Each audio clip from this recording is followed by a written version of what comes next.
Integration management is often said to be difficult. First of all, look at the volume, 7 processes. How do you unravel these 7 beastly processes? They're huge. Each one of them is a boss in its own regard, in its own domain. Developing the charter cannot be replaced with any other process. It's the authorization for the project. You don't even see the project charter as one of the project documents. It's a boss in its own right.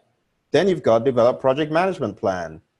The summation of all of those tiny little intricate subsidiary plans, baselines, the different approaches you may use on the project, the life cycle description, performance measurement baseline. It's big. There's a lot that goes into the project management plan. And then you've got direct and manage project work with its 3 major outputs that you really need to understand, not just regurgitating the guide, but actually being able to trace the flows. Where do deliverables start from? Where do they end? Go check out my mainline video. If you haven't watched it, Google PMBOK mainline. Look for the 6th edition version. Go watch that video. It'll help you. So how do deliverables become verified deliverables, then accepted deliverables, then how does the final product, service, or result transition takes place? There's a chain of events. That's why integration has been difficult for you. You really should check out my mainline video. Just search or search in YouTube, PMBOK mainline, it will come up. Now, when we talk about managed project knowledge, you cannot replace that with anything else either. It is very important because we're not just talking about lessons learned. We're talking about the use of knowledge, the reuse of knowledge, the sharing of knowledge that resides in the minds of the professionals, of the experts. How do you encourage and motivate and move them from having all this knowledge stored to actually sharing the knowledge? That is part of what happens in managed project knowledge. How do you create forums, communities of practice, opportunities for information exchange? Oh, I should say knowledge exchange, because the PMI, they use these terms for a reason. Knowledge management versus information management. Knowledge management, the sharing of ideas, the exchange, the rubbing of the minds together, versus information management, which deals with how to connect you to information you need in a library or some repository. So they're different. Then you talk about monitor and control project work. Very important process. There's a lot that happens in the inputs. If you keep your eye on the inputs for monitor and control project work, you'll learn a lot. Just go study why you got these cost forecasts and schedule forecasts and try to make sense out of the whole narrative in the tools and techniques. It will help you. And then discover how you get from WPI to WPR and follow the yellow brick road for the WPR. Find out, how did I get my data? Work performance data? Where did it go to? And how did I get work performance information from almost 10 places? Excuse me. In fact, it is 10 places. I'm getting a little bit worked up. I'm going to have to jump off here and get a drink. I usually get worked up when talking about the PMBOK guide because I'm a junkie. I'm a self-confessed PMBOK junkie. I have the PMBOK on my devices, on my tablet. I carry the thing about, lug it about.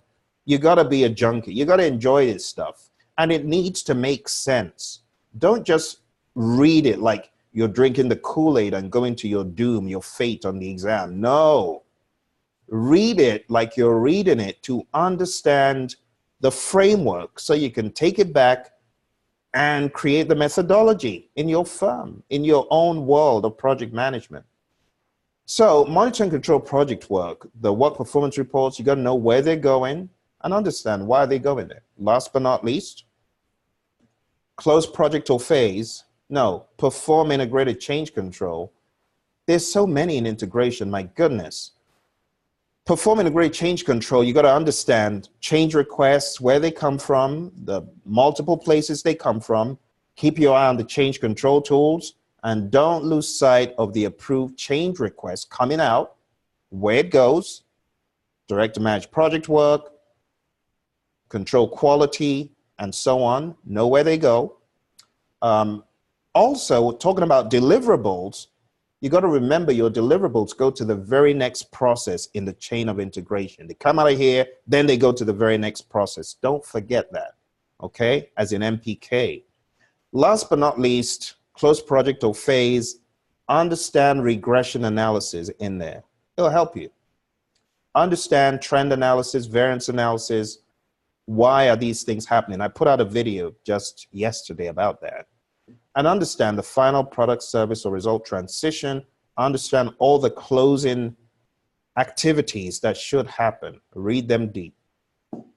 You got to just grind it all out till you get clarity on this stuff, all right?